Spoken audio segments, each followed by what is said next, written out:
Bueno, pues muchas gracias por continuar con nosotros en esta Cumbre Mundial de Periodismo 2024. En esta sesión vamos a hablar de las falsas soluciones verdes. Ya todos han escuchado que si se bañan en 5 minutos vamos a arreglar el problema del agua, que si reciclamos todo el plástico que usamos, esto estará ya resuelto, que si los bonos de carbono y bueno, un sinfín de cosas. Y bueno, pues tenemos aquí un panel súper de lujo que les agradezco que estén con nosotros. Cada uno de ellos va a ir planteando un tema y bueno, si quieren después de que ellos hagan su planteamiento, si quieren hacer preguntas, pues levanten su mano. Si no, bueno, yo tengo muchas preguntas que hacerles. Vamos a empezar con Carlos Tornel, que él es escritor, investigador, traductor y activista. Tiene un doctorado en Geografía Humana por la Universidad de Durham. Su trabajo se centra en la politización de la crisis climática, la descolonización de la justicia energética y las transiciones ontológicas y aperturas creadas por las luchas plurisidenciales en México. Muchas gracias. Y bueno, pues Carlos, me gustaría que empezáramos hablando por qué es tan complicado encontrar, digo, llegamos a una crisis climática y es muy complicado encontrar las soluciones porque es un sistema. Háblanos de eso, por favor. Muchas gracias, Kenia. Muchas gracias por la invitación. Un gusto estar por acá. No sé si puedan ponerme ahí las láminas. Traje algunas láminas nada más para ilustrar un poquito a lo que vamos. Todo está basado en este libro la tenemos allá afuera. Ya luego les digo, en realidad el costo es muy simbólico, entonces si a alguien realmente le interesa lo puede tomar. Entonces no se sientan con obligación, pero bueno, ahí está, ahorita lo platicamos más. Y bueno, les cuento muy rápido de dónde viene este libro y cómo lo articulamos justamente a este problema de la crisis civilizatoria y el colapso del clima. A mí me tocó estar por muchos años trabajar en sociedad civil, me tocó estar en las conferencias internacionales de cambio climático, me tocó asistir y apoyar ahí a los gobiernos, al gobierno de México en particular, a hacer pues las declaraciones, a firmar los acuerdos, a entender qué estaba pasando, etcétera, ¿no? Y es muy extraño porque dentro de las discusiones internacionales parece que todo el mundo, si alguien ha ido, que no se lo deseo a nadie, pero bueno, si alguien ha estado ahí, se va a dar cuenta que todo el mundo va corriendo así de volada para todos lados y todos van así trajeados y están escuchando y se ven todos muy preocupados, así viendo el celular y mandando cosas así, ¿no? Y hay una zona así como de reportajes y cosas que la gente se sienta a escribir así un montón y todo el mundo parece que están salvando el mundo, ¿no? Entonces, cuando estás ahí, estás como, ay, sí, sí, entonces te entra igual la misma locura, así, sí, quiero estar ahí, y de repente te sales y dices, ¿qué acaba de pasar? ¿No? Así de, ¿qué pasó? Entonces, yo fui a 4 de estas conferencias y ya para la cuarta dije, esto ya no tiene sentido, ¿no? Entonces me desesperé horrible y me encontré con este compa, con Pablo Montaño, que justo él también vino de sociedad civil, estábamos en esta discusión y en una de estas conferencias, en la parte de afuera, discutiendo, platicando en unas cervezas, de repente dijimos, hay que hacer algo, porque esto no tiene sentido. O sea, estamos haciendo una y otra vez lo mismo, esperando un resultado diferente. Hay un meme que dice, que no lo dice Einstein, eso dice un meme, pues, pero esa es la definición de locura, ¿no? Entonces, eso es lo que estamos haciendo con las conferencias internacionales. Ahorita vamos en la conferencia número 29, la COP 29. Pero bueno, esta gráfica creo que lo dice mejor que todo lo que yo puedo decir. Ahí ven ustedes cómo han incrementado, o sea, las emisiones de gas de efecto invernadero, cómo han incrementado, y ahí pueden ir ustedes viendo los hitos de las conferencias internacionales, ¿no? Llevamos 29, las emisiones se han crecido un 70% en ese proceso. Lo digo de nuevo, 70% de las emisiones se hicieron en los últimos 30 años. Sí, o sea, en el mismo periodo que hemos estado discutiendo de la supuesta transición hacia otro modelo civilizatorio de clima, etcétera. Entonces, ya estamos, esto lo que nos acaba de decir Science es que estamos muy lejos del 1.5, ese límite que trazó la misma conferencia, porque es un límite escrito, es una línea en la arena, pues. ¿Por qué 1.5 y no 0.01? ¿No? O sea, eso fue lo que dijeron, bueno, más o menos ahí podemos acordar, ¿no? El IPCC luego lo tuvo que hacer ciencia, pero lo que nos dicen es que ya estamos, esto ya se rebasó, ¿no? O sea, no podemos llegar ahí.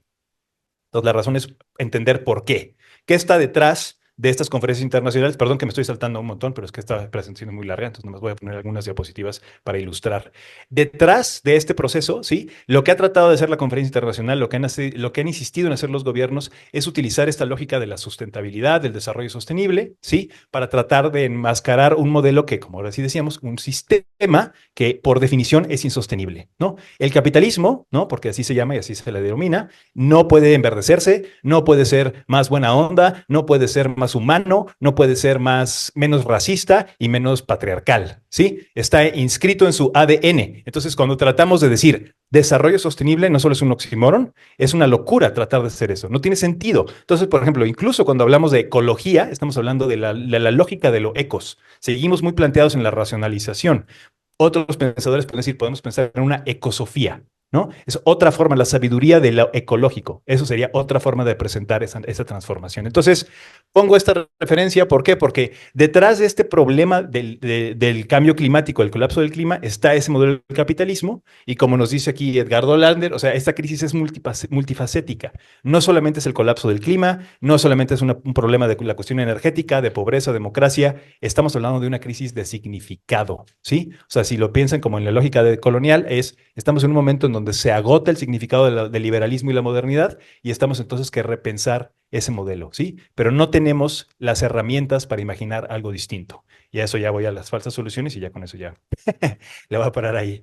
Pero bueno, como verán, digo, aquí les puedo dar muchos datos, ¿no? O sea, al final sigue habiendo una lógica colonial inscrita en ese modelo. El norte del planeta sigue extrayendo un montón de minerales y de recursos, además endeuda a los países del sur, los hace dependientes de un extractivismo, entonces sigue habiendo una lógica norte-sur colonial que tenemos que cuestionar, y si incluso los países desarrollados dijeran, vamos a cumplir con las metas del Acuerdo de París y vamos a llegar a cero absoluto, no net zero, cero absoluto, que son dos cosas distintas, tardarían más o menos 220 años, o sea, es la línea roja que pueden ver ahí, para que esos países desarrollados cumplan sus acuerdos y lo que dijeron que van a hacer, ¿no?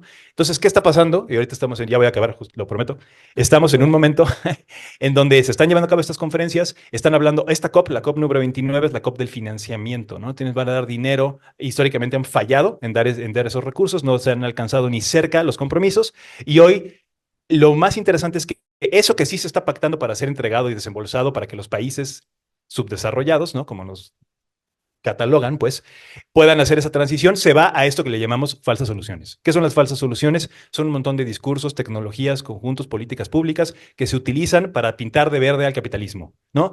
Geoingeniería, ¿no?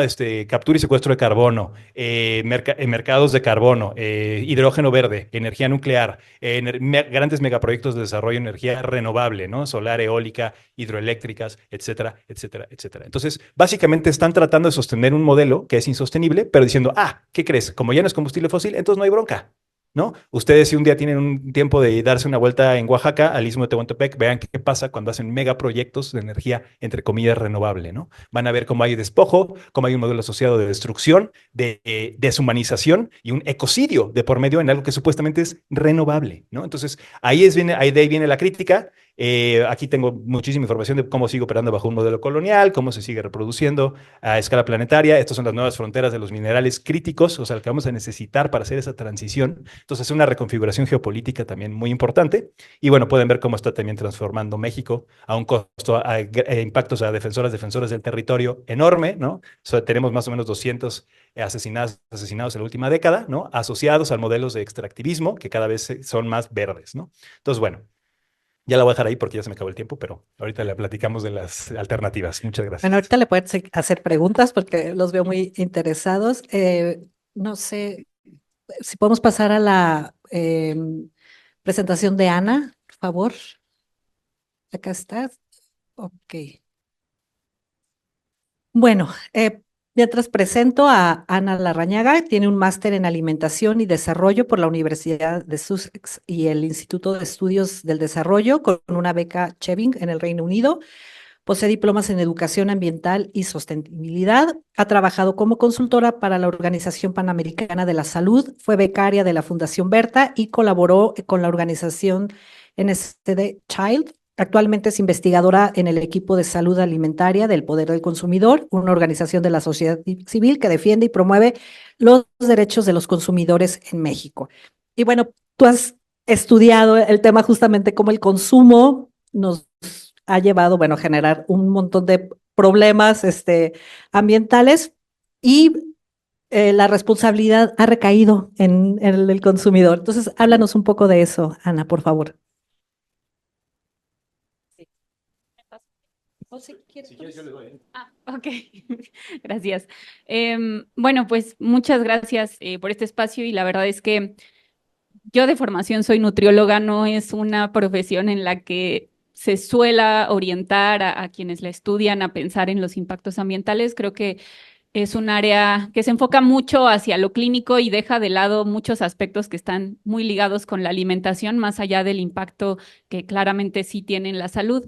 Pero en los últimos años y trabajando con sociedad civil, pues me he dedicado más a hacer investigación sobre los sistemas alimentarios, sobre las políticas públicas y políticas de alimentación que se están implementando en México, y también un poco pues cuestionando estos vínculos, estos nexos que no se cuestionan sobre los sistemas alimentarios, ¿no? Entonces, derivado de eso, y si quieren le pueden pasar a la siguiente, es que desarrollamos esta serie de estudios de caso que específicamente va sobre cómo operan los intereses comerciales para moldear los sistemas alimentarios en México, ¿no? Y bueno, sé que si hablamos de alimentación e impactos ambientales, hablar únicamente de plásticos es apenas un cachitito del problema, porque pues podríamos también hacer muchos cuestionamientos, y los hay en esta serie, sobre qué sucede con los procesos de agricultura, ¿no? Que se están llevando a cabo, con el tipo de alimentos que se están produciendo, y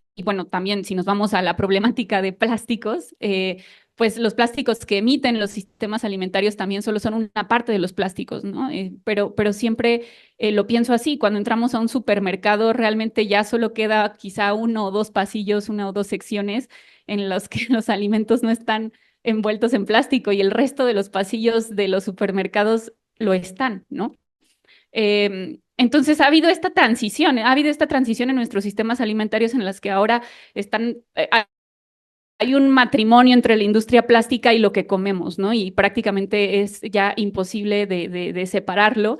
Y esto no fue por casualidad, ¿no? Hubo un desplazamiento de otro tipo de sistemas alimentarios. Pensemos en cómo eran esos entornos que nos alimentaban hace algunas décadas, o cuando nuestros abuelos, abuelas preparaban la comida, pues no estaba todo envuelto en estos materiales, ¿no? Entonces, si quieren la siguiente, igual no voy a llevar todas las diapositivas, pero una de las preguntas que nos planteaba Kenia, ¿no? Cuando nos hacía esta invitación y que se me hacía muy interesante, era esta reflexión sobre el papel que juegan o que pueden jugar los medios de comunicación. Y en esta investigación, una de las cosas que se plantea, pues es que justamente hay muchos vehículos y prácticas de poder que utilizan estas corporaciones para, pues para utilizar ese poder, para continuar protegiendo sus intereses económicos a costa de todo, ¿no?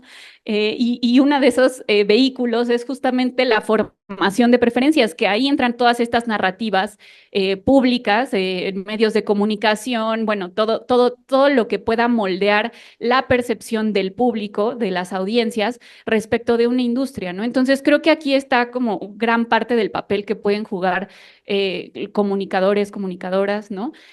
Al reportar sobre estos problemas. ¿Por qué? Y si vamos a las siguientes diapositivas, las siguientes, perdón.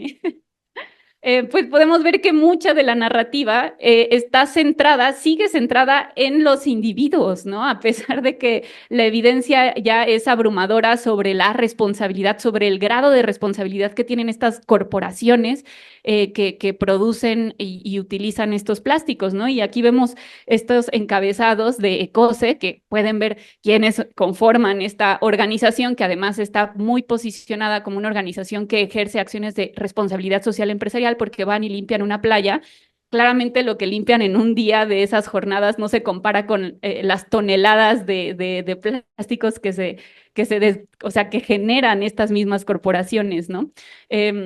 Sin embargo, vemos que siguen sacando estos comunicados de prensa que siguen siendo retomados por muchos medios de comunicación, en los que se posiciona que pues el reciclaje nos va a salvar, ¿no? A pesar de que creo que no hay que escarbar mucho para encontrar la evidencia de que pues el reciclaje ya, o sea, no nos va a llevar a una solución, ¿no? El problema de raíz es que existe una sobreproducción de estos materiales, que además son tóxicos, que además también hay problemas en su gestión, en su manejo al final de su ciclo de vida, que pues entre las organizaciones con las que trabajé para hacer este reportaje lo llevan más como un ciclo de destrucción, porque la generación y uso de plásticos a lo largo de todo su ciclo genera daños, no únicamente cuando se descartan, ¿no? Entonces, bueno, si pueden pasar a la siguiente, estas corporaciones alimentarias no solamente ponen esta culpa en los individuos, sino que también han sido muy exitosas justamente en posicionar estas falsas soluciones, ¿no? Que se centran en continuar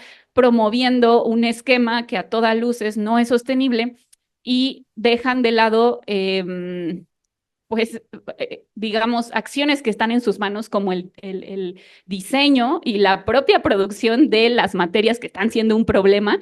Y esto es parte de uno de los cursos que estas compañías dan. O sea, yo me inscribí estaban ofreciendo cursos de educación ambiental, entonces yo me metí a diferentes cursos a ver qué información estaban dando, que son cursos que ofrecen en escuelas, en primarias, en secundarias, en preparatorias, ¿no? Entonces, o sea, es todo parte de un engranaje muy bien pensado de cómo lavan su imagen, porque no solamente es que posicionen sus falsas soluciones, sino que además les sirve para posicionarse como actores comprometidos y responsables con un problema que ellos mismos están causando, cuando en realidad, pues, bueno, lo que están haciendo es darnos a tole con el dedo, ¿no? Entonces, la que sigue, por favor. Y bueno, hice como muchos mapeos de qué actores estaban involucrados en esto, porque no solamente es que estén vociferando, ¿no? Como estas falsas soluciones, sino que aquí lo que se observa claramente es que hay un intento, ya han habido casos exitosos, en los que sus falsas soluciones se institucionalizan, es decir, estas corporaciones lo que están haciendo es cabildeo para que en las leyes mexicanas estas falsas soluciones queden reflejadas. Entonces ellos puedan decir, cumplimos con la ley, claro, porque la ley está hecha para beneficiarlos a ellos y está cabildeada por y para ellos, ¿no? Y este es uno de los principales cabilderos que se presenta como un think tank, es un front group de la industria en el que no solamente están los grandes usuarios de plásticos e industrias pues alimentarias de una talla gigante, sino que también están industrias que están directamente involucradas con la producción de la materia prima de los plásticos, como Grupo México y otras industrias químicas y plásticas, ¿no? Entonces, ¿cómo tienes en un mismo think tank, pero tienen una hojita verde, entonces ya deben ser ecológicos y querer el bien común, ¿no? Pero bueno, si nos vamos a la siguiente, y creo que ya en esta voy a parar porque estoy consciente del tiempo, para hablar de manera muy, muy específica de las falsas soluciones verdes que estas industrias estuvieron intentando posicionar a través de sus front groups. Y esto es muy reciente, o sea, esta investigación es de 2023, ¿no? Es que a través de una propuesta de una nueva ley de economía circular, y el término economía circular yo creo que es de los términos más, más vacíos, ¿no? que podemos encontrar el día de hoy, porque ya la economía circular se entiende como reciclaje, y de hecho eso básicamente era una iniciativa que promovía el reciclaje, ¿no? Pero la pintaban como una economía circular. Y además se proponían reformas a la LGPGIR, que es la ley, tiene un nombre larguísimo, Prevención y Gestión Integral de los Residuos. Lo que se proponía eran definiciones de plástico de un solo uso que prácticamente, casualmente, dejaban fuera a prácticamente todos los plásticos que existen, porque decían, si un plástico puede ser reciclable o valorizado, entonces ya no es de un solo uso. O sea, hay muchas cosas técnicas por las que esa definición está mal, pero poner una definición que deja fuera a todos los plásticos existentes en el mundo, pues ¿qué hace?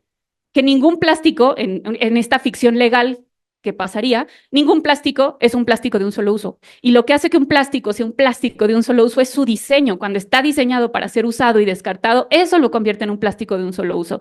No si puede ser reciclable, ¿no? Que además hay una diferencia entre que pueda ser reciclable técnicamente y que eventualmente sí logre reciclarse. Y lo que también siempre les digo es, bueno, que un plástico pueda ser, o sea, no es el ciclo del agua, no se va a poder seguir reciclando eternamente, va a tener un límite y se tienen que seguir utilizando plástico virgen, ¿no? O sea, bueno, hay muchas cosas aquí técnicas que podremos como abordar después por tiempo, pero este es solo un ejemplito así, y en esta investigación hay como muchos casos más concretos, pero desde eso, algo tan sencillo, pero a la vez tan bien pensado como crear ficciones legales, definiciones en las leyes que están hechos para beneficiar su modelo de negocio y que después nuestro país en la ley general tenga que, pues esto que no está protegiendo ni a la población ni al medio ambiente, ¿no? Entonces, una de las formas en las que operan es esta, ¿no? Y es todo un engranaje muy apoyado por toda esta otra serie de actores, y bueno, ahí la voy a parar.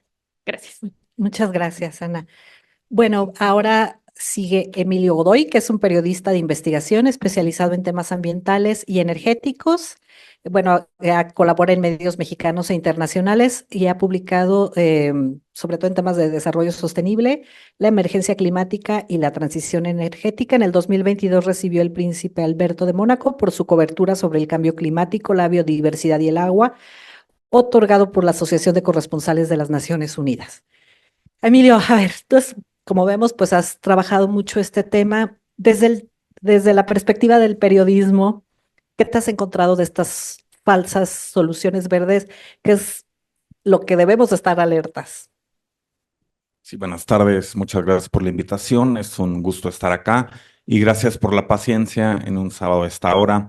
Les voy a contar una de piratas y una anécdota. Me gusta siempre contar anécdotas. Pertenezco a una asociación de periodistas sobre transición energética con sede en Berlín y en sus congresos anuales pues invitan a expositores extranjeros y al final les daban un bono de carbono para neutralizar sus emisiones. Ya no lo hacen y ahora van a comprender por qué. Carlos ya nos describió pues el entorno de las falsas soluciones para no reducir emisiones contaminantes, nadie quiere hacerlo, y tiene una larga historia los bonos. Se remontan a 1997 con la negociación del protocolo de Kioto eh, y el mecanismo de desarrollo limpio, cuyo objetivo era, en teoría, transferencia de tecnología y de otros recursos del norte desarrollado al sur en desarrollo. Y se pueden emitir de diferentes tecnologías, ¿no? Un parque eólico, solar, estufas ecológicas, rellenos sanitarios, bosques. Y la aritmética es así. Un bono representa una tonelada de carbono capturada o evitada a través de estas tecnologías y ahorita vamos a ver cómo opera el asunto. Y hay varias modalidades, esencialmente hay dos modalidades. Una que es emisiones evitadas por impedir deforestación por cierto tipo de restauración y la captura de carbono. Esto tiene que ver con manejo forestal, con también ciertos tipos de restauración. Y para ello, como no hay regulaciones nacionales hasta ahora e internacionales, se empieza a ver, esto lo voy a comentar en un momento, se han impuesto estándares privados, o sea, alineamientos que empresas han diseñado para aplicar a sus proyectos y que se han vuelto globales y de cumplimiento universal, digámoslo así. Uno de ellos es una empresa estadounidense que se llama Verra, que cubre emisiones evitadas, esto es impedir deforestación. Un mecanismo que se llama Red Plus, porque le mete ahí restauración de suelo dañado. Otra empresa de California que se llama Climate Action Reserve, que es la que más proyectos tiene en México. Y hay otro que se llama Plan Vivo, que tiene que ver con bosques y que tiene un componente social mucho más fuerte que los restantes. Y ahora, ¿qué ha pasado con estos bonos, sobre todo por investigaciones académicas y periodísticas en los últimos 3 años? Y el problema es serio porque ha sido uno de los recursos más utilizados en todo el mundo, especialmente por empresas, para compensar emisiones. Y es que no son reducciones reales. ¿Y por qué no lo son? Les voy a poner un ejemplo. Yo tengo que reducir 20 toneladas de carbono por ley o porque así me lo pidieron mis accionistas. Pues resulta que solo puedo reducir 15 por una serie de razones tecnológicas, de dinero, no pude, no quise, no me dio el tiempo. Entonces busco uno de estos proyectos forestales en una parte del mundo, Oaxaca, y entonces veo que ellos pues tienen un bosque bonito, relumbrante, bien cuidado. Entonces ellos emiten bonos de carbono basados en estos estándares que les mencioné. Yo como empresa les compro esos 5 restantes y con eso ya, ya están mis 20 toneladas. Pero no reduje 20, reduje 15 y las otras 5 las compensé, lo que en inglés se llama offset. Es compensar. O sea, alguien más evitó emisiones por el cuidado del bosque, capturó carbono y yo me monto en eso y digo así, mira, aquí están ya mis 20 toneladas. Y eso no es así.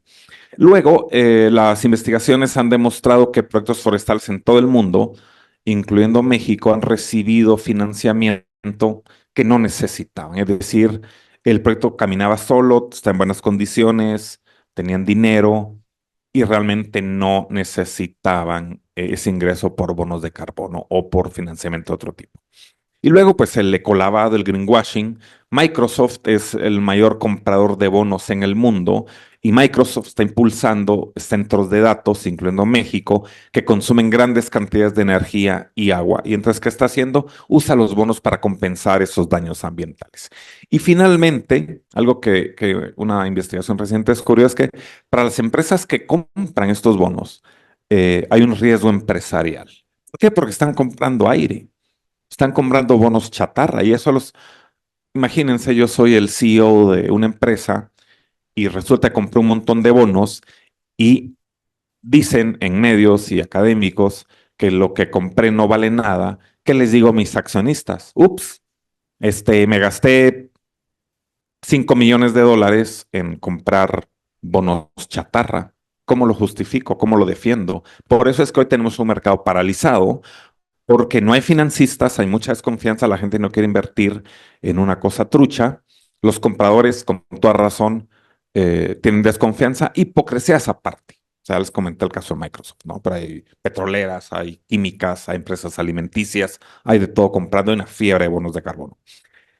Y en las investigaciones que he hecho, la última que les voy a presentar al final de hace unos meses, encontré en México una serie de problemas que van más allá de esto que les mencioné. Y es opacidad.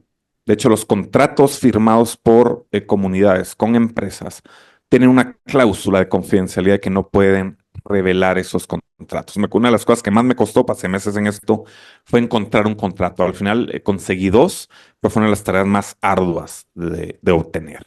Luego, ilegalidades.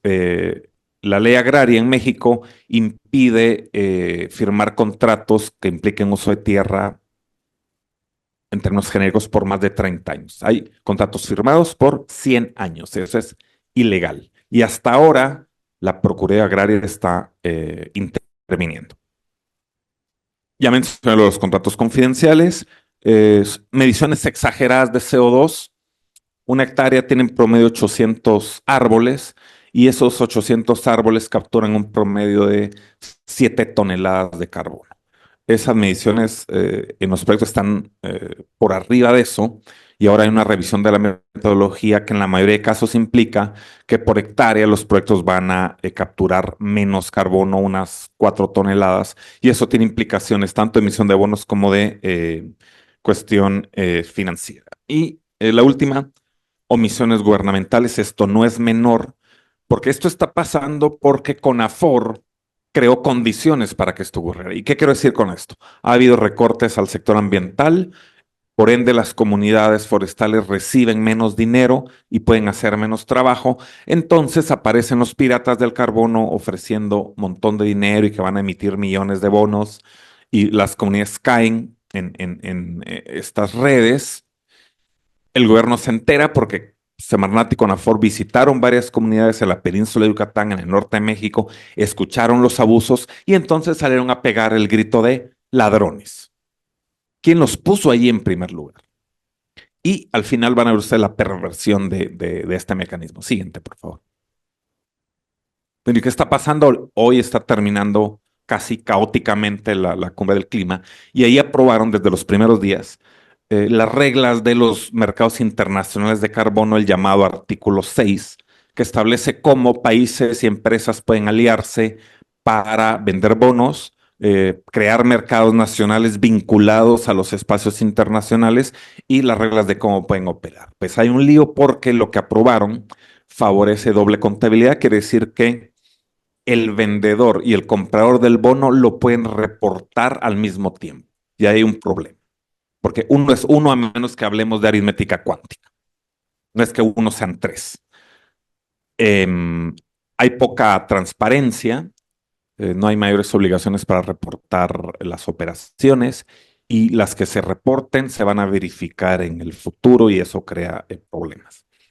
Em, y bueno, el ecolavado que les mencioné, esto sirve para que las empresas digan así, estoy combatiendo el cambio climático y apoyo a las comunidades y bla, bla, bla. Siguiente. Y este es el reportaje, ahí está el QR para que lo consulten, ahí está el link, lo publiqué en Climate Tracker. Pasé meses revisando esto. La metodología fue, bueno, no sencilla, pero trabajosa, y era primero saber cuáles proyectos había en México, quiénes eran los ejecutores, las comunidades, dónde estaban, los expedientes, cómo aplican los estándares, qué papel juega el gobierno, qué comunidad emite bonos, a quién se los vende, a cuántos se los vende. Esto fue problemático porque son cifras confidenciales. Imagínense una comunidad en Chihuahua que recibe miles de dólares y el crimen le dice, bueno, dame el 10%. Y es real. Estoy hablando de un caso real, de un caso de extorsión por esto, ¿no? Siguiente. Ya, bueno. Muchas gracias. ¿Y dónde está la perversión entre muchas cosas? El presupuesto ambiental no va a mejorar y con esto las comunidades enfrentan una paradoja porque hacen un gran trabajo cuidando el bosque sin apoyo del Estado, un bosque que nos da agua, que nos da aire puro, que da alimentación, madera, etcétera, y que necesitan plata y que con los bonos ganan miles de dólares en varios casos, pero que venden un producto de dudosa reputación. Y ahora el gobierno quiere ordenar este mercado, elaboró un reglamento que ha provocado escozor en comunidades, en desarrolladores. Eh, Tiene cosas buenas, pero hoy Semarnat no tiene capacidad para aplicarlo. No tiene recursos ni humanos ni financieros para cumplirlo. ¿Cómo lo va a ejecutar? Entonces las comunidades están en ese brete, que hacen algo bueno por el ambiente, pero crean un producto básicamente dudoso, un bono chatarra, y eso se les va a revertir, y yo se los he dicho, no están muy contentos, pero bueno, los hechos son los hechos. Gracias. Gracias, Emilio. Eh, Carlos, bueno, vemos que es algo enorme, un monstruo, y entonces podemos decir, bueno, ya, no hay solución, ¿no? El sistema es algo así, ¿no? Amorfo, enorme que nos lleva. ¿Cuál es digo, ya sé que tú no tienes la fórmula mágica, pero entonces, ¿qué hacemos? Sí. Bueno, esa es la pregunta obligada. O sea, al final comentábamos hace un momentito, ¿no? Que el título del libro fue muy contencioso, por ejemplo, entre el otro coeditor y yo, porque no nos gustaba usar la palabra colapso en el título, porque suena muy negativo, esto que decíamos hace un momentito con lo que comentaba el colega, ¿no? Que nada más estamos comunicando lo horrible y que el colapso y que qué onda y que nadie lo va a querer leer. Pero no, también, o sea, si no, o sea, por ejemplo, los zapatistas hablan de la digna rabia. Entonces, si no nos encabronamos, si no nos queda claro de dónde surgió este problema, por qué no hay solución en este sistema, por qué tenemos que recurrir a este tipo de mecanismos fantásticos, mágicos, de crear mercancías donde no existen, porque o sea, eso es como asumir, o sea, ustedes piensen nada más la violencia que implica a pensar que todas las hectáreas, todos los árboles, todos los modelos que acaba de escribir Emilio, funcionan como una máquina.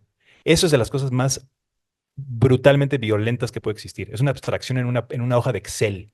Y si ustedes ven cómo operan o sea, esos accionistas de los bonos de carbono, operan con hojas de Excel. Y así dicen, ah, mira, 1 más 1 es igual a 2, y si yo entonces hago 2, 0. Ya, se acabó. Como si así funcionara la Tierra, ¿no? Así, abstraerlo todo en un Excel. Pues nada más piensen qué violento es eso. Pero bueno, mi punto es, llevamos no solo 30 años, desde los 60s, 70s, este modelo está en vida prestada. O sea, podemos discutir de por qué hoy el capitalismo ya no se puede reproducir en sus propios términos. Eso no quiere decir que el capitalismo ya murió, quiere decir que el capitalismo está muriendo y que por ende es cada vez más violento. Vean hoy cómo se manifiesta el capitalismo a todos sus alrededores. Desde una surveillance, perdón, estoy hablando pocho, perdón, una vigilancia absoluta en todos los espacios, ¿no? Una comodificación de sus propios datos para hacerlos mercantibles, para hacerlos intercambiables, este tipo de locuras que parecen de ciencia ficción. Tenemos a estúpidos como Elon Musk diciendo vamos a colonizar Marte. O sea, estamos hablando, parece que hablamos de ciencia ficción, pero es la lógica a la que hemos llegado. Este modelo nos está llevando a este colapso civilizatorio. Entonces, la pregunta es, porque así, aquí siempre me dicen, no, pero entonces tú eres un idealista, tú quieres hacer todo y que suene muy bonito, pero la realidad es la realidad, ¿no? El otro día también estaba con Emilio en un documental de Tren Maya y los abogados hablaban de sus amparos y de todas las cosas que hacen. Le digo, bueno, ¿eso de qué de chingado sirve? Perdón, mi francés. ¿De qué sirve hacer todas esas cosas? El gobierno se lo pasó por el arco del triunfo y ahí está el Tren Maya. Y ahí viene, ¿no? Entonces, ¿de qué nos sirve seguir haciendo las mismas cosas pensando que va a haber un resultado diferente? Compas, es momento de que tengamos que hacer algo. Entonces, mi punto es, si ya probamos esta receta, si ya sabemos de qué sabor sale el pastel cuando lo saco del horno, ¿por qué carajos seguimos pensando en lo mismo? ¿Me explico? Entonces, es el momento en donde también, no estoy diciendo que entonces es un error de falla de todo el mundo, es que nuestra imaginación está deforestada por este modelo. No nos atrevemos a pensar, decir, tenemos que pensar otra lógica, tenemos que salirnos de este modelo, tenemos que entonces ver hacia otros actores, pensar con otros actores, escuchar a otro tipo de filosofías, de lógicas, de acciones, etcétera, etcétera, etcétera. Yo creo, y por eso la segunda parte del libro, perdón que regrese todo al libro, pero es que el libro como que lo capturó bien, porque fue justo la discusión que tuvimos con los autores, hay más de 32 autores en el libro, y justo la discusión era, primero hablemos de todo lo que está mal, pero después digamos, entonces, si esto no es, entonces, ¿qué sí? ¿No? Ya sabemos que no queremos, y eso es bien fácil de repetir. No queremos capitalismo, no queremos patriarcado, no queremos colonialismo, no queremos despojo, extractivismo, etcétera, etcétera, etcétera. Pero ¿qué sí queremos? Ah, pues es una pluralidad de cosas, ¿sí? Porque yo no puedo definir que una cosa que sí es universal y aplique aquí en México va a aplicar en Indonesia, va a aplicar en China, va a aplicar, me explico. Las lógicas, los procesos van a ser distintos. Entonces hay un pluriverso de alternativas que están ahí y el chiste es aprender a escuchar, a poder caminar con esos procesos y a partir de ahí proponer una transformación. Entonces, ¿de qué sí hablamos, no? Para nosotros, esto es discutible, pero lo digo, no nos va a dar tiempo aquí de entrar a la construcción del problema de los estados-nación y demás, pero hay muy poco de lo que se puede hacer arriba, ¿sí? Arriba me refiero en el Estado, en las cumbres internacionales, ya lo vimos, 30 años, todo este proceso, leyes, presupuestos que no dan, promesas sexenales de va a haber desarrollo limpio, va a haber, ¿no? No llega a nada. Entonces, el punto es, ¿dónde sí? Pues hay un montón de definiciones de buena vida, de buen vivir, de comunalidad, de convivialidad, de otras lógicas, de otros mundos que son posibles, como dicen los zapatistas, pero no es una metáfora, pues es algo muy tangible, ¿no? De otras formas de ser, estar en el mundo que han sido ignoradas por ese modelo de la modernidad, ¿no? Entonces, mi punto, por ejemplo, hoy, cuando los zapatistas van a Europa, ¿no? Empezamos a hablar de una globalización de la rebeldía, ¿no? De muchos procesos que están surgiendo desde las autonomías, desde abajo, que están proponiendo una transformación desde esa lógica, desde su territorio, desde su proceso, desde su historia, ¿no? Lo interesante es que hoy hay diálogos entre esas redes anticapitalistas, antipatriarcales, etcétera, ¿no? Que están tejiendo procesos que proponen otra modernidad posible, otros mundos que sí son viables, que no tienen que seguir la misma lógica, que no tienen que depender del crecimiento económico, que no tienen que seguir esta vorágine de predicción de la naturaleza, etcétera, etcétera. Entonces, mi punto es, no hay una solución, ¿no? Hay un montón de alternativas. El chiste es cómo nos salimos, cómo rompemos con esta estructura, y es una lucha, pues, ¿no? Porque esto que tú decías al principio, ahorita que decíamos, ¿cómo le dijiste hace ratito? El sí se puedismo, ¿cómo dijiste? Echaleganismo. El hecho leganismo, ¿no? O sea, que cada quien haga su cosa individual, que cada quien te compre su vaso de Starbucks y que cuando le digan, oiga, ¿usted quiere comprar café horrible o quiere comprar café justo? Ah, no, pues quiero comprar café justo porque no me quiero sentir mal y ya compré el chido, ¿no? Entonces, bien, ¿no? Sale uno así con sus lavados, con Starbucks y su conciencia bien limpia, ¿no? Pero el punto es, o sea, ¿esto qué está generando? Justo que individualicemos la responsabilidad, uno, que no veamos esto como una locha estructural y que por ende estemos legitimando un modelo que aunque no queramos sigue operando a pesar y con nosotros como cómplices, ¿no? Y no digo que yo soy puro y yo no lo hago, no, claro que lo hago, o sea, estamos insertos en esta estructura, pero nos toca pensar desde ahí, ¿sí? Desde ese punto de la incomodidad, de lo molesto, de las incongruencias, ¿no? Nos toca pensar entonces cómo sí se puede. Y eso implica acciones como, por ejemplo, lo que comentaban ahorita del poder del consumidor, que son acciones estratégicas de decir quién está haciendo qué, denunciarlo, ponerlo, y a partir de ahí entonces generemos autonomías desde abajo, ¿no? Sale. Sí, justo porque ahí iba con Ana sobre eso, bueno, viendo que estas grandes empresas que interfieren en las políticas públicas, que crean órganos independientes o organizaciones de la sociedad civil, que bueno, son las que manejan el lenguaje y el juego. Desde la sociedad civil, ustedes han hecho una lucha, han dado una pelea así titánica, David contra Goliat. ¿Cuál es el papel desde el activismo, pues, para tratar de hacer algo distinto y bueno, que de verdad sea efectivo? Bueno, creo que la respuesta a esta pregunta podría ser como algo en construcción, porque también creo que hay muchos tipos de activismo muy válidos, ¿no?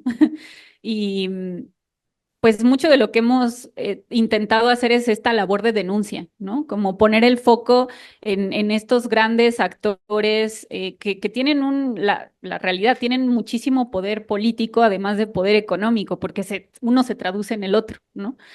Em, entonces, creo que parte de lo que hemos hecho es eso, ¿no? Como mucha labor de denuncia y también y platicando con otras organizaciones de sociedad civil, es que nos damos cuenta de algo que mencionaban en el panel anterior, ¿no? Bueno, en la conferencia anterior, que hay patrones, o sea, todo esto, el actuar de estas corporaciones, la respuesta de los gobiernos, cuando uno la vive, cuando la ves en carne propia, crees, estás viendo algo inédito y platicas con otras personas y te das cuenta, pues, que claramente hay un patrón de comportamiento de estos poderes, ¿no?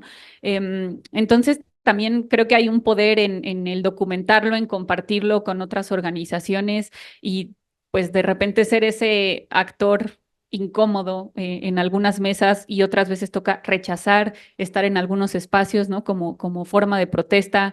Eh, eh, Trabajando, ¿no? Con el poder del consumidor y con estas mismas corporaciones que están emitiendo estas falsas soluciones verdes en materia de plásticos, pues nos las hemos topado de frente en muchos otros espacios discutiendo, por ejemplo, políticas de alimentación escolar, ¿no? Em, Claramente Pepsi, Coca-Cola, Danone, Nestlé tienen muchísimo interés en estar dentro de las escuelas, ¿no? Porque es una formación de futuros consumidores muy fieles y realmente lo digo con esta convicción porque durante la infancia, así como se aprenden muchas cosas, también se moldean los paladares, ¿no? Entonces, de hecho, sí hay investigación científica sobre eso, ¿no? Sobre cómo la adecuación a ciertos sabores es algo que se queda como hace una imprenta en tus gustos, ¿no? Y después es muy difícil quitarlo, ¿no? Pero bueno, regresando un poco al tema, sí, nos ha tocado muchas veces ser ese actor muy incómodo dentro de muchos espacios de toma de decisión cuando nos llegan a invitar, si no, pues es estar siendo de nuevo el actor incómodo pidiendo entrar o no entrando, pero estando afuera haciendo alguna protesta, ¿no? Recientemente hicimos una fuera de la Secretaría de Salud en el marco del Día de Muertos, denunciando pues todas las muertes evitables, ¿no? Que están sucediendo por el consumo de bebidas azucaradas, por el consumo de tabaco, ¿no? Que también tienen un lobby impresionante en el país. Entonces, pues creo que es esto, ¿no? Creo que desde sociedad civil un poco lo que hemos hecho es esta labor de denuncia, esta labor de también tratar de entrar en la conversación y abrir el paso a que otras organizaciones e investigadores, investigadoras que estén libres de conflicto de interés puedan tomar la voz, pero también creo, como mencionan, que mucha parte de este cambio no va a venir necesariamente de los gobiernos. O sea, sí creo que los marcos normativos no tienen que estar hechos obviamente a favor de las industrias, entonces estamos ahí peleándonos para que la norma oficial mexicana y para que la ley no quede como le beneficia a estas corporaciones. Sin embargo, pues esto es parte de una lucha, no creo que sea la totalidad, porque allá afuera de la norma oficial mexicana y afuera del reglamento y afuera de la ley general, hay otro mundo y otras batallas y otros territorios que están en disputa y que pues no podemos cubrir todo. Entonces creo que como sociedad civil, como periodistas, nos toca pues estar en estos espacios y compartir un poco este terreno de batalla y admitir que hay cosas que se nos escapan, que no podemos estar en todo, pero que sí podemos estar un poco apoyándonos, interactuando y ver cómo, ¿no? Cómo generamos este caldo de cultivo para que pueda crecer algo distinto, ¿no? A lo que hay. Emilio, bueno, desde el periodismo, a ver, tenemos que comunicar estas falsas soluciones verdes, ¿no? Explorarlas, pero también cómo blindarnos de ser parte de lavado de cara de las empresas, ¿no? Que bueno, lo hemos visto que estas grandes corporaciones luego dicen apoyar al periodismo o a cierto periodismo, ¿no? Entonces, ¿qué hacer desde acá de los medios? Documentarlo y evidenciarlo. Eso es forzosamente necesario, porque el greenwashing es parte de este sistema contaminante basado en esquemas de producción y consumo insostenibles. Lo necesita para que la banda buena ondita diga, ay, sí, yo apoyo, yo no uso popotes, yo llevo mi vasito, llevo mi bolsa de algodón al mercado. Eh, Se necesitan 18 usos de una bolsa de algodón para que equivalga al deshacerse de una bolsa de plástico. Un estudio hace como 6 años, para que sean una idea, ¿no? Hay un montón de greenwashing. La economía circular es parte de eso, por ejemplo. Y yo me gustaría saber qué siente el poder del consumidor cuando ve a Semarnat sentándose con FEMSA para hablar de reciclaje, economía circular. ¿Qué siente cuando ve a Semarnat sentada con Bimbo hablando de reciclaje y reverdecimiento de la cadena productiva? Para citar 2 ejemplos recientes.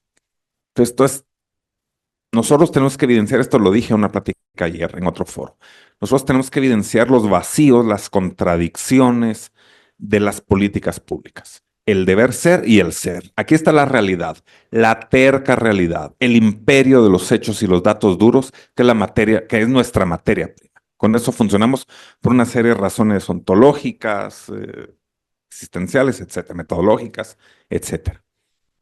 Y el deber ser. Y la distancia que hay entre esa política planteada y ese deber ser. Es lo que debemos hacer. Y para muchos gobiernos y empresas, la mejor vía pues es el greenwashing, ¿no? Eh, yo vendo café justo o el, la harina es orgánica o no sé qué otra cosa, cuando no son soluciones sistémicas y solo sirven para que una empresa diga yo colaboro con la protección ambiental, hago lo que me corresponde, reforesto o le pongo un pozo a una comunidad o hago no sé qué vaina. Nosotros tenemos que exponer eso frente a un discurso dominante, frente a los planes. Se habla mucho ahora de empresas de energía y lo de Pemex y que las petroleras están invirtiendo. Dato simple. ¿Cuál es el portafolio de las petroleras? ¿Cuál es su composición? Y se los digo rápidamente, más de 80% del portafolio de las empresas de energía es petróleo, son hidrocarburos, es petróleo, gas o carbón. Y tienen algo ahí renovables, hidrógeno, no sé qué, pero es parte del greenwashing. Es parte de todo este esquema que lo tenemos encima. Net zero, ¿no? Las emisiones cero netas. Ahora, gobierno México dijo que iba a asumir esa meta en 2050, empresas, ciudades, pero es parte de este asunto. Primero, net zero necesita una enorme cantidad de energía. ¿Y de dónde viene esa energía? ¿Y qué implica ambientalmente? Y aún así, ¿cuál es el costo de todas esas medidas? Entonces, nosotros tenemos que ver esas grietas, abrirlas y exponer lo que hay ahí. Y exponer qué significan también. Y también para la vida de la gente. Y aquí hay un problema, un poco de comprensión, que la gente abre el grifo y cae agua y da por sentado que tiene agua. Pero ¿qué tuvo que pasar para que tuviera agua en su casa? ¿Y gracias a quién? Y lo mismo es la comida. Había cosas de fruta. ¿De dónde viene esa fruta? ¿Quién la produjo? ¿Qué tuvo que pasar para que hubiera fruta en un lugar, en la avenida principal de esta ciudad? Entonces son de las cosas en las que tenemos que pensar. ¿Y cuál es la factura de todo eso? Porque no crean que esa fruta viene de la huerta que a la vuelta, por ejemplo, o que el agua viene de aquí a un pueblito a 2 kilómetros. Esta ciudad gasta una enorme cantidad de energía bombeando agua, gracias a dueños del bosque en los alrededores. Es la energía que equivale al consumo de Monterrey. Esa es parte de las locuras que hacemos, porque no pensamos fuera del espacio tradicional. No hay que traer agua de cualquier montaña, cualquier río a 500 kilómetros de distancia. Es una locura. Entonces, ese tipo de cosas son las que tenemos que evidenciar. Bueno, que conste que yo los estuve presionando para darles tiempo a sus preguntas. Tenemos 10 minutos si alguien quiere hacer. ¿Cuántas? Ok. No, creo que allá tienen. A ver, si hacemos, ¿les parece hacemos las preguntas? y ya las vamos contestando. Por favor.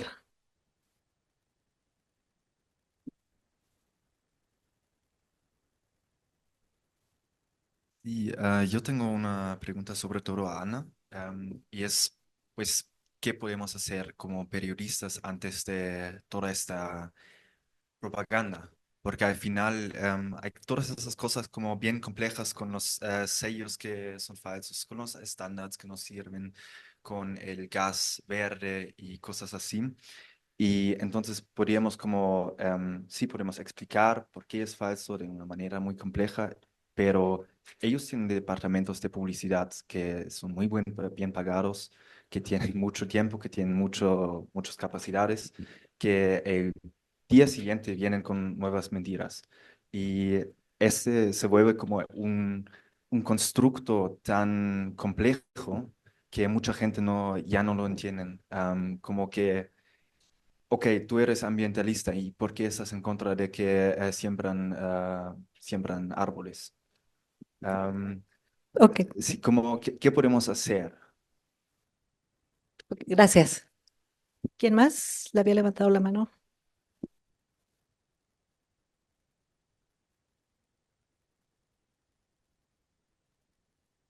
Buenas tardes. Mi pregunta pues va en el sentido, es muy parecida a las que ya estaba haciendo Katia y las que acaba de compartir el compañero, pero me parece que es importante insistir porque es lo que quisiéramos saber o tener como una fórmula mágica, ¿no? ¿Cómo podemos lograr una solución sistémica como la que planteaba Emilio cuando los tomadores de decisiones, cuando la toma de decisiones pues está en manos del poder político, económico y a veces hasta en el poder criminal? ¿Cómo podemos lograr esa solución sistémica? Y la segunda pregunta asociada a la primera es, ¿cuentan las acciones locales? ¿Impactan en algo o nada más nos estamos haciendo ilusión? ¿Te puedes compartir el micro allá atrás, por favor? Mi pregunta es para Ana. Cuando poco después de que se hiciera la ley del etiquetado, que el poder del consumidor tuvo mucho que ver en impulsarla, pues yo me encontré con un funcionario de la Secretaría de Salud en una presentación de la OCDE en donde decían que había que invertir, para reducir los niveles de obesidad, había que invertir alrededor de, o sea, con $1 que invirtieras, te regresaba 6 como sociedad. Y entonces, como traían ya el discurso de la austeridad, yo decía, bueno, ok, el etiquetado a ustedes no les cuesta nada. ¿Qué más van a hacer además del etiquetado? Y en la respuesta, no en ese momento, que este funcionario no me contestó, este, pero el hecho es, la respuesta fue nada. En la práctica no hicieron nada más allá de la ley del etiquetado, que como ustedes saben perfectamente no es suficiente, ¿no? Entonces, ¿cómo te sientes, sobre todo un poco en términos de lo que dijo Carlos, que los puso como ejemplo, aunque no sé si creérmelo mucho, porque pues ustedes recurrieron al sistema, a la Cámara de Diputados, no al Poder Judicial como los que pidieron amparos, pero ustedes sí tuvieron en ese sentido un buen resultado, ¿no? Comentar Bueno, sobre eso. empezamos con Ana, que eres la del alto rating. Bueno, la primera pregunta creo que también quizá podría abonar, pero desde mi punto de vista sobre qué pueden hacer comunicadores y comunicadoras, ¿no? A mí me parece que el mismo marco teórico con el que he estado trabajando para investigar como estas prácticas y vehículos de poder de las industrias señala esta formación de preferencias como una de las metas clave de quien intenta ejercer el poder. ¿Por qué? Porque con la formación de preferencias tú puedes eventualmente tener, digamos, moldear la agenda política o tener una forma de moldear esa agenda política, ¿no? Llegar como a esas esferas de poder. Y esto es algo que es muy importante para las corporaciones y eso sí nos hemos dado cuenta pues a lo largo de años de trabajo y es la misma razón por la que no operan este tipo de estrategias bajo su propio nombre. Yo he visto a muchísimos cabilderos, cabilderas en la Cámara de Diputados, en el Senado de la República, y no llegan directamente como yo represento a Bimbo, yo represento a Coca-Cola. Siempre se presentan, o la mayoría de las veces se presentan a través de estos front groups, ¿no? Como de grupos fachada que dicen representar un interés común. ¿Y esto por qué es? No solamente es porque en estos grupos hay más corporaciones y les permite tener más poder, que sí, esa es una de las razones, pero otra es porque las industrias invierten mucho y les importa mucho la reputación que pueda tener su marca. La reputación para las industrias es algo sumamente importante. Entonces, creo que cuando se reporte sobre estos problemas, ya sea ambientales, sociales, de los sistemas alimentarios, sí es importante señalar quiénes, ¿no? Y en el quiénes, o sea, ir así como a ese nivel de detalle de decir esta empresa, esta empresa, esta empresa, nombrarlas, ¿no? O sea, Nestlé, por ejemplo, es una industria que goza de buena reputación y les importa muchísimo su buena reputación, ¿no? Entonces, ¿qué tal si empezamos a nombrarlos de manera específica, ¿no? Creo que esa es una parte de lo que se tiene que hacer en la comunicación. Em, Como nombrar a los responsables o quienes están ejerciendo estas estrategias. Y pues también creo que algo que hace muy bien la industria es dar información, obviamente a su conveniencia, pero lo hacen de una manera muy simplificada. Y creo que eso es algo que, bueno, yo lo veo como mucho desde la comunidad académica o científica, no se ha logrado, digamos, hacer una transmisión o comunicar esta información de una manera que realmente sea accesible, ¿no? Como que de repente siento que es la academia hablándole a la academia, los abogados hablándole a los abogados, y quién le habla a la gente común y corriente, ¿no? A las ¿Y que por qué le comunidades. debe de importar? Claro, y quien sí le está hablando a la gente, pues es yo no sé, Televisa, TV Azteca y toda la publicidad que tienen, ¿no? Entonces, hay que hacer como este esfuerzo de comunicar cosas muy complejas de una manera simple, que eso pues en sí es un reto y no sé, aquí me podrán complementar. Y luego la segunda pregunta, eh, pues sí, el etiquetado pasó y desde un inicio em, o sea, estamos en la misma página que se necesita transparencia de las grandes corporaciones sobre los ingredientes en sus productos que pudieran ser dañinos, ¿no? Y el que sigue, pues nosotros qué quisiéramos, que para empezar hubiera ingredientes incluso que deberían estar prohibidos, no solo se deberían estar enlistando, ¿no? Deberían muchos de estos ingredientes no estar permitidos por las instancias reguladoras como la COFEPRIS. Si hablamos ya de sistemas alimentarios, pues el etiquetado fue un esfuerzo para comunicar sobre riesgos y tratar de orientar el consumo hacia otro tipo de productos, pero entonces, ¿qué falta que hagan de los gobiernos? Porque sí tienen una responsabilidad ahí, pues es cómo haces que estos productos que sí van a ser un beneficio para la salud poblacional realmente estén accesibles, que realmente sean la opción sencilla, práctica, a la mano de la población, ¿no? Entonces creo que ahí hace mucha falta muchas acciones de parte de los gobiernos para garantizar la accesibilidad de otro tipo de alimentos, y eso pues implica quitarle terreno a estas grandes industrias alimentarias, ¿no? Algo que sin duda no es fácil, e implica también abrirle puerta a otro tipo de productores de alimentos, ¿no? Además de pues más regulaciones y candados en otro tipo de políticas como la publicidad, las políticas escolares, etcétera. Pero sí, sin duda yo creo que en materia de alimentación, pues todavía estamos muy lejos de realmente ver una política que garantice otro tipo de consumo, ¿no? Más saludable y sostenible, pues todavía estamos más lejos, ¿no? Porque lo mencionaban con el ejemplo de la fruta, ¿no? O sea, no basta ya pensar solamente como en el aporte calórico, tenemos que pensar en de dónde viene ese alimento y qué impactos puede tener. Y pues, no sé si alguien quiera complementar la primera pregunta. No puede. Perdónenme. Nos quedan 30 segundos y bueno, ya está aquí listísimo el panel de la siguiente mesa. Entonces, en lo que se acomodan, digo, si quieren ir al baño por otro cafecito, tenemos 3 minutos en lo que Sí, por favor, para que no se vayan, para empezar puntual, porque quiero recordarles que a las 6:30, así, súper en punto, nos tenemos que ir de aquí. Entonces, nos dejan encerrados, si gustan podemos acampar y aquí los entrevistan a todos. Y bueno, paso rápidamente el micro a Carlos. Y adelante, pueden tomar los libros sin ningún costo. Están allá afuera. Si les interesa, adelante. Muchísimas gracias y perdón el rigor.